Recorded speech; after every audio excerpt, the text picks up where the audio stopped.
कठुआ में हुआ है, ये कुछ फ्रेश इन्फिल्ट्रेशन है। तो इसका मतलब ये जो चीज़ चल रही है, ये पाकिस्तान जो है वो बिल्कुल तैयार नहीं है कि कुछ मतलब कि इनको इन्फिल्ट्रेशन रोकने के लिए, टेररिज्म रोकने के लिए। प्राइम मिनिस्टर मोदी को कांग्रेचुलेट नहीं किया, फिर कांग्रेचुलेट किया 2 दिन के बाद किया, और उसके अंदर जो है वो भी छोटा सा एक मैसेज नवाज शरीफ ने भेजा, उनके प्राइम मिनिस्टर ने नहीं भेजा। पता है कि पाकिस्तान के अंदर जो स्थिति है वो बिल्कुल ख़राब है।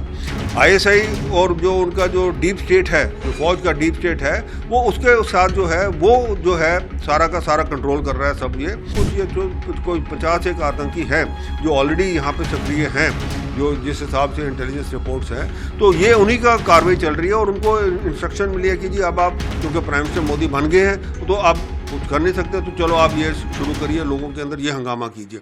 देखिए, ऐसा लगता है कि पाकिस्तान जो है वो प्राइम मिनिस्टर मोदी जी का तीसरी बार प्राइम मिनिस्टर बनना उनको ना गवारा है और ना ही खुशी है उनको। क्योंकि आपको याद मैं दिलाऊं जरा, ये हमारे भी कुछ पॉलिटिकल ऑपोजिशन के पॉलिटिकल पार्टीज़ के लीडर थे जो पाकिस्तान के अंदर जाके उन्होंने कहा जी हमें मदद करिए, जी हमें मोदी को हटाना है प्राइम मिनिस्टर से।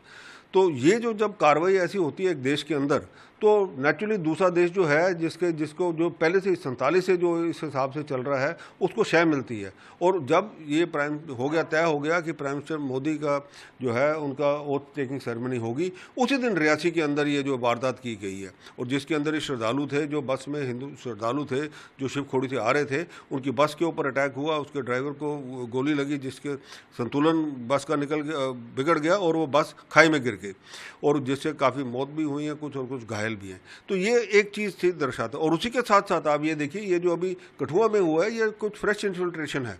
तो इसका मतलब ये जो चीज़ चल रही है, ये पाकिस्तान जो है वो बिल्कुल तैयार नहीं है कि कुछ मतलब कि इनको इन्फिल्ट्रेशन रोकने के लिए, टेररिज्म रोकने के लिए। एक तरफ से पहले उन्होंने तो प्राइम मिनिस्टर मोदी को कांग्रेचुलेट नहीं किया, फिर कांग्रेचुलेट किया 2 दिन के बाद किया, और उसके अंदर जो है वो भी छोटा सा एक मैसेज नवाज शरीफ ने भेजा, उनके प्राइम मिनिस्टर ने नहीं भेजा।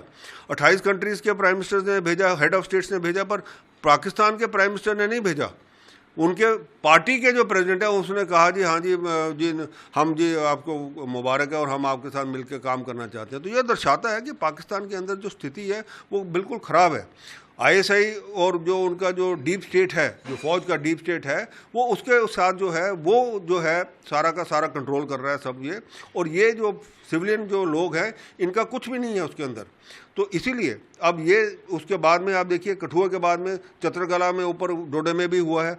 और ये जो आतंकी हैं कुछ, ये कोई 50 एक आतंकी हैं जो ऑलरेडी यहाँ पे सक्रिय हैं, जो जिस हिसाब से इंटेलिजेंस रिपोर्ट्स हैं, तो ये उन्हीं का कार्रवाई चल रही है। और उनको इंस्ट्रक्शन मिली है कि जी अब आप क्योंकि प्राइम मिनिस्टर मोदी बन गए हैं तो आप कुछ कर नहीं सकते, तो चलो आप ये शुरू करिए, लोगों के अंदर ये हंगामा कीजिए।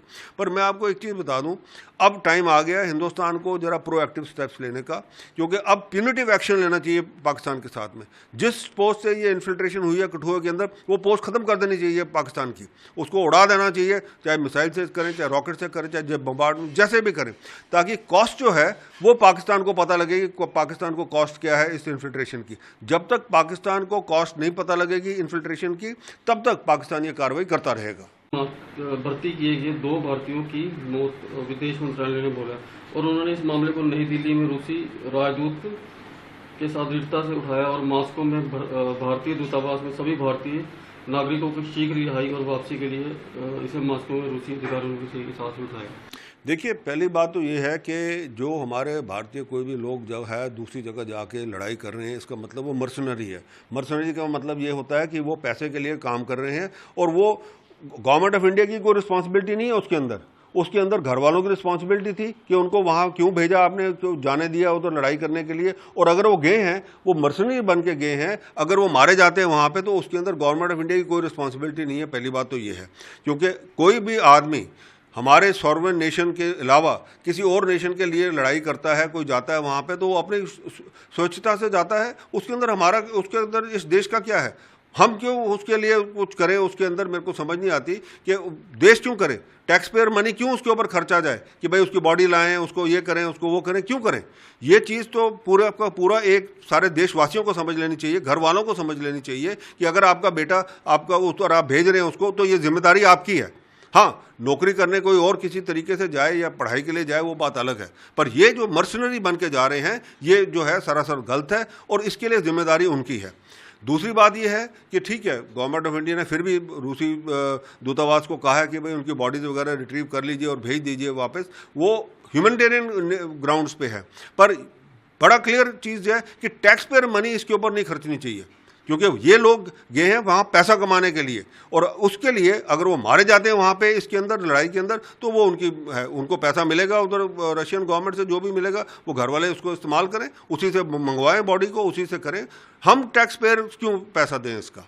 See, the problem here is that these people who have been recruited by Russians or by other governments to fight their wars, they are mercenaries, and mercenaries are no responsibility to the nation. If they go there to fight for another nation, we are a sovereign country, and if they go and to fight for another country, that means they are mercenaries, they are going to get paid over there, and they know the risk involved. Why should the government of India or the taxpayer of India pay for those people to bring their bodies back, or to give them any benefits over there? This has to be known by the parents, by the people of the home. When they know that their sons are going to fight as mercenaries in another country, they should know the risk involved. And the risk is that they will be killed over there, and whatever they are to get, they'll get from that country where they are fighting the war. The government of India and the nation's taxpayer has no responsibility for these people, and this should be made very clear to these people.